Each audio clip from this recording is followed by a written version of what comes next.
bulbs are 40 watt 200 watt 100 watt 200 volt, ठीक है। then correct relationship there this, मतलब एक हमारा यहाँ पे रेजिस्टेंस निकल के आएगा इसके लिए, इसका नाम बोल रहा है कि R40 है। यहाँ पर एक रेजिस्टेंस निकल के आएगा, इसको बोल रहा है R100। इन दोनों में रिलेशन बताने के लिए कह रहा, सिंपल सी बात। मेरी बात समझे कि नहीं? अच्छा बताओ, हमको P पता है और हमको V पता है, तो फिर बात वही आई, आपके पास तीन फॉर्मूले हैं। P इक्वल टू कितना है वी आई, उसके बाद आई स्क्वायर आर है, उसके बाद कितना है V square divided by R. अब इसमें रेजिस्टेंस के बारे में बताना है। P दिया है, V दिया है, P दिया है, V दिया है, इसमें R तो आएगा नहीं, तो हम इसको यूज करने वाले हैं फिलहाल, किसको? P equal to V square divided by R वाले हैं, सिंपल।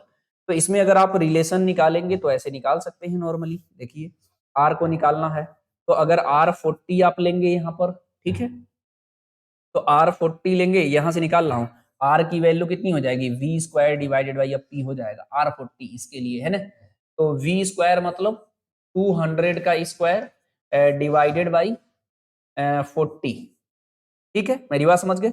और अगर हम तो डिवाइड करेंगे तो रिलेशन ज्यादा बेटर जल्दी से निकल के आएगा, है ना, समझे कि नहीं? या ऐसे भी समझ सकते हो, अब इसमें रिलेशन ही तो बताना है। इधर देखो, यहाँ रिलेशन बताना है ना, एक चीज देख रहे हो, ये भी 200 वोल्ट है, ये भी 200 वोल्ट है। पहले यहाँ लिखो, आर का फॉर्मूला लिखो, V square divided by P लिखो। पी तो सेम कर रहा है, यानी R directly proportional to V square कर सकते हैं डायरेक्ट, समझे। तो ये हो जाएगा हमारा R40, R40, ठीक है, या R100 ले लीजिए, जो भी लेना हो, 40 ही ले लीजिए, लेना तो R40 और R100। अच्छा 40 में ये V जो है, क्या सेम था जी? V सेम था ना, उल्टा लिख रहा हूं, देख रहे हो। R की वैल्यू कितनी है? V square divided by P है, ठीक है, यहां से समझो क्या सेम बोल रहा है, V सेम है, ये सेम है, ठीक है। यहाँ 200 वोल्ट है, यहाँ भी 200 वोल्ट है, ये तो सेम है। P 40 वोल्ट है, यहाँ 100 वोल्ट है, तो यहाँ जो रेजिस्टेंस होगा R जो होगा इनवर्सली प्रोपोर्शनल टू P होगा। तो इसको तो सॉल्व ही नहीं करना है जी, इनवर्सली प्रोपोर्शनल होगा इन द सेंस ऐसे ही लग जा रहा है, इसमें रिलेशन निकालना ही नहीं है। ये 40 वोल्ट है, ये 100 वोल्ट है, तो जिसका P ज्यादा होगा उसका रेजिस्टेंस हमारा कम होगा। यानी आप लिख सकते हो कि R40 जो होगा ग्रेटर देन R100 होगा, समझे कि नहीं? ये तो डायरेक्ट लग जा रहा, फर्जी में मैं रिलेशन इस्टेब्लिश कर रहा था, ठीक है। ये वाला अगर आप निकालना भी चाहो तो निकाल सकते हो, कोई दिक्कत नहीं है। क्या करना है? R40 डिवाइडेड बाई R100, ये कितना हो जाएगा? P100 डिवाइडेड बाई P40, समझे कि नहीं? यही तो है। R और पावर V तो सेम हो गया, समझे कि नहीं? अच्छा नाम रखे हैं, नाम की तरह है ही भी।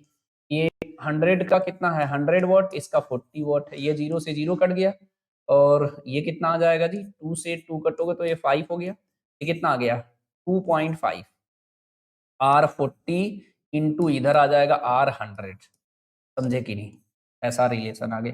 अगर इसमें रिलेशन पूछा होता तो डिराइव कर लेते। सपोज दैट अगर मैं इसकी वैल्यू जो है मान लेते हैं 2 ओम मान लेते हैं, मेरी बात समझे, R100 की, तो R40 कितना आ जाएगा जी? 2.5 इंटू 2, ठीक है, तो ये आ जाएगा हमारा 5 ओम, समझे कि नहीं? यानी ये 2 ओम है तो ये 5 ओम है, यानी R40 ज्यादा है। लेकिन इस रिलेशंस को पूछा नहीं है।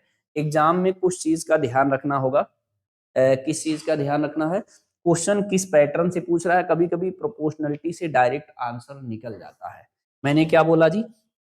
हमने P equal to V square upon R use किया, आर की value V square upon P हो गया। वी देखा यहाँ और यहाँ सेम लिखा है, लिखा नहीं है कि कांस्टेंट है, लेकिन अपने से समझना कि ये भी 200 वोल्ट, ये भी 200 वोल्ट, इसे लिखने से कोई फायदा नहीं है।